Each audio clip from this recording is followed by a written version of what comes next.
माझ्या हातात आहे तो GR सापडला. हा GR जो मला मी सापडला म्हणतोय त्याची तारीख आहे 23 मार्च 1994. मागे बराच गोंधळ झाला. 23 मार्च 1994 चा हा GR. त्या GR चा क्रमांक आहे BCC 1093 2167 CR 141 9316B. सामान्य प्रशासन विभागाच्या या GR वरती शासन निर्णयावरती सही करणारे प्रधान सचिव आहेत S.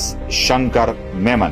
या माहिती सोबत तो GR ही मी तुम्हाला आता स्क्रीनवर दाखवतोय. तो GR ही तुम्ही पूर्णपणे बघून घ्या. अनुसूचित जाती जातीतील बौद्ध धर्म म्हणजे अनुसूचित जातीतील बौद्ध धर्म स्वीकारलेल्या व्यक्ती यांना एकूण आरक्षण होतं 13%. अनुसूचित जमाती अज आदिवासी वगैरे आपण ज्या म्हणतो त्यांच्या आरक्षणाची एकूण संख्या होती 7%. विमुक्त जाती आणि भटक्या जमाती यांच्यासाठीचं आरक्षण होतं 4%. इतर मागास वर्गांसाठीचं आरक्षण होतं 10%. एकूण आरक्षणाची संख्या होती 34%. म्हणजे एकूण 34% आरक्षण होतं आणि बाकीच्या जागा रिक्त होत्या. अनुसूचित जातीतील बौद्ध धर्म स्वीकारलेल्या व्यक्ती 13%.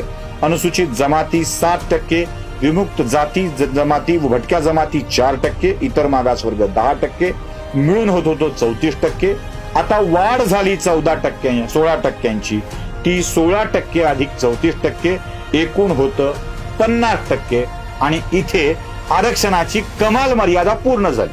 आता ही कमाल मर्यादा पूर्ण करताना साल होतं 23 मार्च 1994 आणि त्यावेळी महाराष्ट्राच्या मुख्यमंत्री पदावर आरूढ होते शरदचंद्र गोविंदराव पवार. मग जाधवांचा जो आरोप आहे तो आपल्याला इथे खरा वाटायला लागतो. 2010 साली जेव्हा आघाडीचं सरकार होतं तेव्हा शरद पवारांनी एक विधान केलं होतं आणि पुढारी या कोल्हापूरच्या दैनिकामध्ये ती बातमी छापून आली होती. ती बातमी ही मी तुम्हाला दाखवतोय.